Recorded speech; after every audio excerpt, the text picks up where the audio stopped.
is actually industry plant. Before we all go into this video, let's find out the meaning behind being an industry plant, as people can call different musicians like that. An industry plant is an artist who has a major label backing their movement but presents themselves as a homegrown startup label to create a persuaded organic following.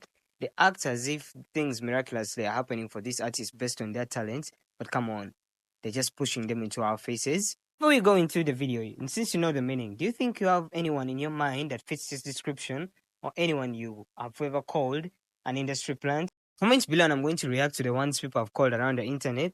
This isn't a list that I've made. Honestly, I've never called these guys industry plants, but I'm going to react to how they are. Maybe I'll call them today for the first time because people have been misunderstanding my statements. I think it's because of my accent. So give this video a like. Let's go. The first person to start this list is none other than Sabrina Carpenter. Is Sabrina Carpenter really an industry plant? That's something someone like Azealia Banks would say. Sabrina Carpenter has been in the game for over 8 years, where she had dropped EPs before releasing her debut album in 2022. People around the internet are calling her an industry plant because of the recent success she has had in her music, which her last two songs have gone viral and leading the charts. Many people don't think this is normal for someone who they're still labeling as a new artist because most people have just discovered her. Sabrina Carpenter released her debut album in 2022, and if you're following, you would have known that she was building the hype around herself and adding in fans from artists like Taylor Swift since she has been opening up for her in her Eras tour. I would honestly conclude and say that she's not an industry plant and say people are mistaking her being in her prime to getting the hype of saying she's an industry plant. She's definitely in her prime, and let's see what will be there. The next person on the list is none other than Ice Spice. Ice Spice, who went viral a couple of times on TikTok, but before that, she went viral with her first hit being Munch in 2022. As soon as she blew up, many people immediately started calling her an industry plant since she was seen hanging out with rappers like Drake, Lil TJ. Yeah, sometimes people thought she was sleeping with them.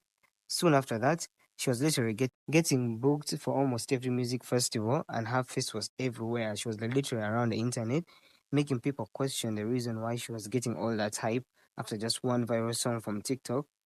The other side of the internet was calling her untalented and said that the only thing she could do is just shake her ass.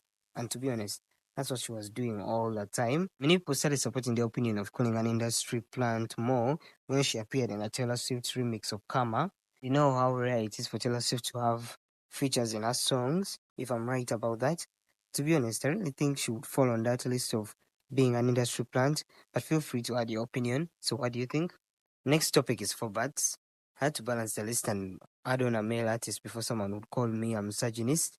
Phobos also unexpectedly gained traction on TikTok, where I think he did a great promotion by making the videos of the song not matching the soundtrack, actually. It ended up getting the attention of Twitch streamer Kai Snat, who was expecting something different, and his reaction was very iconic. It even went viral a couple of times. People started feeling like he was getting overpushed by the label onto our faces. And apart from all his songs going viral, after that one viral session, he managed to pull Drake on a remix of one of his tracks. It was shocking because people thought it was hard for artists to get Drake on their songs, and how it was like for someone who has just come into the game doing that. In conclusion, do I think he's an industry plant? Hell yeah, he's definitely one. And I won't be commenting my reasons, so feel free to give yours and feel free to mention anyone you think is an industry plant. Let me stop here because